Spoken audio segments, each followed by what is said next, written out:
that if you think that your life is hard and you're giving up on that because you think your life is unfair, think again. Because when you think that way, you are being unfair to your own self. I believe in the power of words. Many people speak before they think. But I know the value of words. The words can make you, break you, they can heal your soul, they can damage you forever. So I always try to use the positive words in my life wherever I go. They call it adversity, I call it opportunity. They call it weakness, I call it strength. They call me disabled, I call myself differently able. They see my disability, I see my ability. There are some incidents that happen in your life, and those incidents are so strong that they change your DNA. Those incidents or accidents are so strong that they break you physically. They deform your body, but they transform your soul.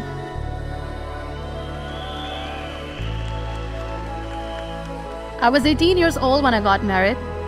I belonged to a very conservative family, a Baloch family, where good daughters never say no to their parents. My father wanted me to get married, and all I said was, if that makes you happy, I'll say yes. And of course, it was never a happy marriage. Just about after 2 years of getting married, about 9 years ago, I met a car accident. Somehow my husband fell asleep and the car fell in the ditch. He managed to jump out, saved himself. I'm happy for him. But I stayed inside the car and I sustained a lot of injuries. The list is a bit long. Don't get scared. I'm perfectly fine now. Radius ulna of my right arm were fractured. The wrist was fractured. Shoulder bone and collarbone were fractured. My whole rib cage got fractured. And because of the rib cage injury, lungs and liver were badly injured. I couldn't breathe. I lost urinary bowel control. That's why I have to wear the bag wherever I go. But that injury that changed me and my life completely as a person and my perception towards living my life was the spine injury. 3 vertebrae of my backbone were completely crushed, and I got paralyzed for the rest of my life. So this accident took place in a far-flung area in the outskirts of a very small province, Balochistan, where there was no first aid, no hospital, no ambulance. I was in the middle of nowhere in that toppled car. Many people came to rescue. They gave me CPR. They dragged me out of the car. And while they were dragging me out, I got the complete transection of my spinal cord.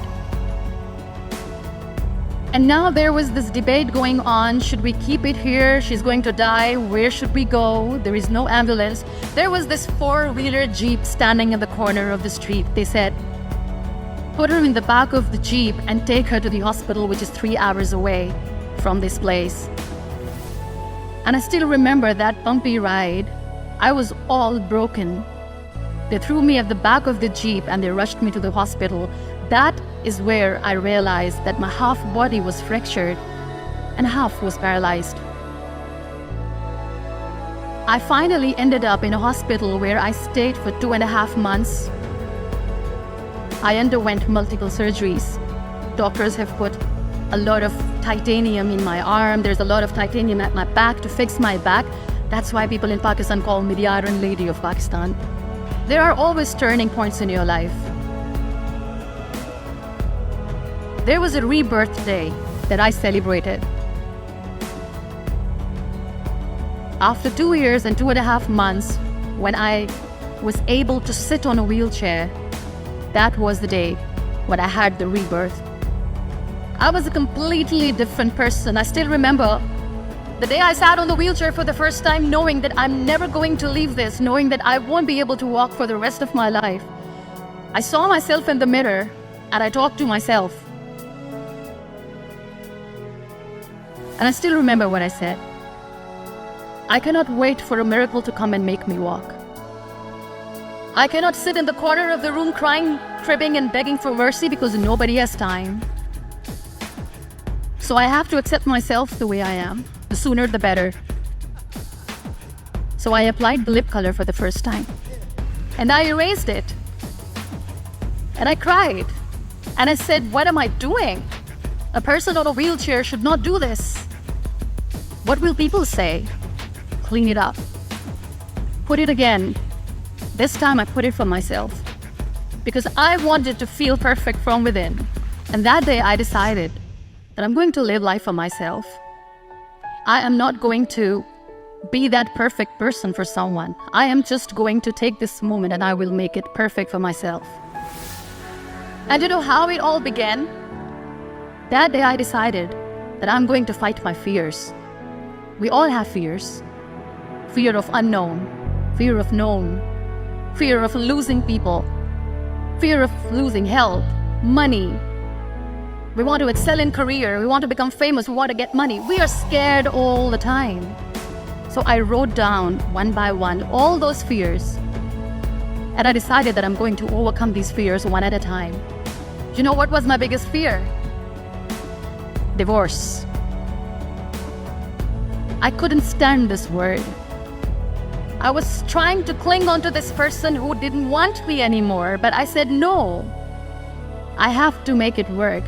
But the day I decided that this is nothing but my fear, I liberated myself by setting him free. And I made myself emotionally so strong that the day I got the news that he's getting married, I sent him a text that I'm so happy for you and I wish you all the best. You'll be surprised to know another bigger fear that I had in me. It was facing people. I used to hide myself from people. And I was on bed for 2 years. I used to keep the door closed. I used to pretend that I'm not going to meet anyone, tell them that I'm sleeping. You know why? Because I couldn't stand that sympathy that they had for me. They used to treat me like a patient. When I used to smile, they used to look at me and say that, "You're smiling, are you okay?" I was tired of this question being asked, "Are you sick?" Well, a lady yesterday at the airport asked me, "Are you sick?" And I said, well, besides the spinal cord injury, I'm fine, I guess. But those are really cute questions. They never used to feel cute when I was on the bed. So I used to hide myself from people, knowing that, oh my God, I'm not going to see that sympathy in their eyes. It's all right.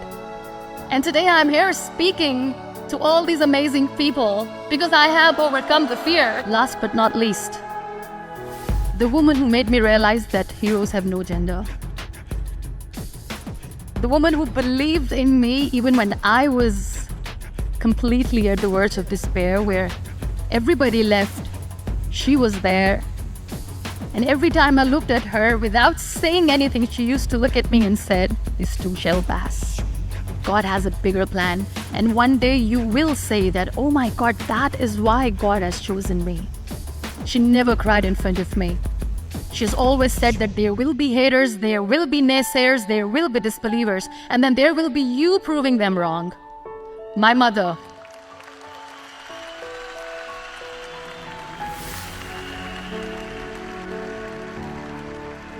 Whatever I am today, I'm nothing without her.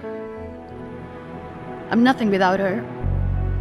Thank you, Mama. I wish you were here. Thank you for making me who I am today. We have this thing in minds. We call it perfection. We want everything perfect. We want ourselves to be perfect. There is this image in our head about everything. Perfect life, perfect relationships, perfect career, perfect amount of money that we need to earn no matter what. Nothing is perfect in this world. We all are perfectly imperfect, and that is perfectly all right. We were sent here not to become the perfect people. Those people who tell you how to look perfect, even those people are imperfect. Trying to fight this fear of looking imperfect. In all those imperfections, you have to listen to your heart. You don't have to look good for people. You don't have to be perfect just because other people want you to be perfect. If your soul is perfect from within, that's all right. This is all what you want. This is all what you need to be.